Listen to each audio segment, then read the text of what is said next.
They ruled the battlefield for centuries. But which one was truly unstoppable? This is Top 5 Ancient Armies. In Sparta, childhood was a luxury few could afford. At the age of 7, boys were taken from their families and placed into the agoge, a brutal system of discipline, endurance, and survival. There, pain was a teacher, hunger was a test, and fear, it was eliminated. Spartans learned to fight in silence, to obey without question, and to die without hesitation. By the time they became men, they were more machine than human. Every movement drilled, every heartbeat synchronized to the rhythm of war. Their weapon of choice? The short xiphos and heavy hoplon shield. But the true weapon of Sparta wasn't bronze or steel. It was unity. The Spartans fought as one, a single living organism known as the phalanx. A wall of shields so tight that even light could barely pass through. Behind it, 300 men could hold back an army of thousands. And in 480 BC, they did. For 3 days they defied 1,000,000 men. They knew death was coming, but they stood their ground anyway. When the final wave crashed over them, Sparta did not break. Because to a Spartan, there was only one shame: to retreat. They died on their feet, not on their knees. And that day, a legend was born. Not of victory, but of defiance. Centuries later, their story still inspires soldiers and dreamers alike. Because the Spartans taught us one thing: courage isn't about winning. It's about never surrendering. Rome didn't conquer the world through chaos. It did it with organization. Every soldier, every shield, every formation was part of something far greater. The Roman legion, the deadliest war machine in ancient history. At its height, one legion had over 5,000 trained soldiers, each carrying 30 kilos of armor, weapons, and tools. And yet, they could march 30 kilometers a day, then build a fully fortified camp before nightfall. They were soldiers, engineers, and builders, all in one.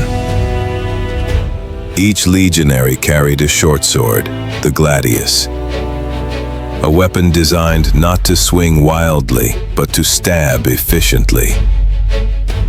In formation, every thrust meant death for the enemy. But the legion's true power wasn't just in its weapons.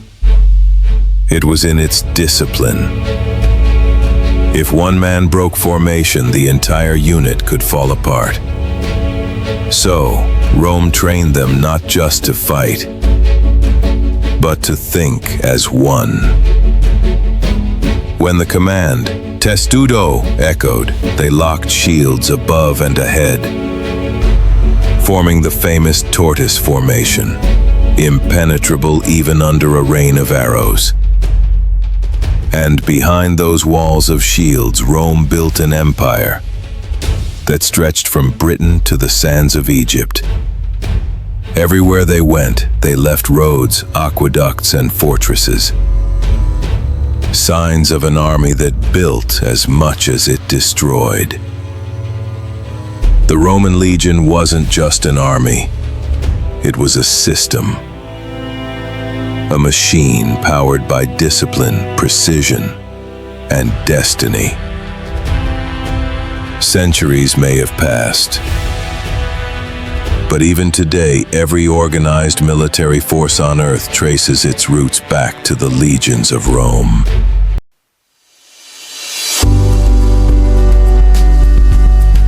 They were more than soldiers. They were a statement of power.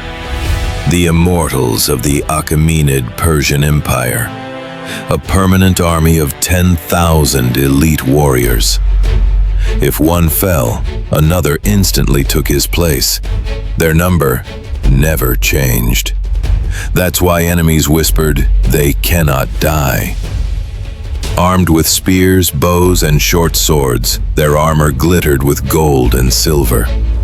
To see them march was to witness perfection in motion, every step synchronized, every weapon gleaming in the desert sun. They weren't just a royal guard, they were the soul of the Persian Empire. The Immortal Guards controlled the vast territory stretching from the Indus River in the east to the Aegean Sea and Egypt in the west. Under Cyrus the Great and later Xerxes, they led campaigns from Egypt to India. They crushed rebellions, protected kings, and embodied the might of Persia itself. When the 300 Spartans stood at Thermopylae, it was the Immortals who faced them head-on, the best against the best. Their presence on the battlefield was psychological as much as physical. They wore robes of gold and armor that caught the light, as if even the gods favored them. To Persia's enemies, they were unstoppable. To Persia's people, they were eternal. They were proof that empires could endure, as long as their warriors never fell. The army was lightning given form, a storm that swept across continents and forever changed the art of war. They appeared like ghosts, riders from the endless steppe, moving faster than the wind itself. The Mongol army, led by Genghis Khan, was the most efficient killing force the world had ever seen. No armor could stop them. No fortress could hide from them. Each warrior rode with 3 or 4 horses, switching mounts mid-journey to stay fresh. They could travel 100 miles in a day, an impossible feat in their time. Their weapon of choice? The composite bow, made from horn, sinew, and wood. So powerful it could pierce armor from 250 meters away. But their greatest strength wasn't their weapons. It was strategy. Genghis Khan understood something no one else did. War was not just about force. It was about psychology. The Mongols would pretend to retreat, then turn back in full charge when the enemy chased them. They used fear as a weapon, spreading rumors before they arrived. Entire cities surrendered before the Mongols even appeared.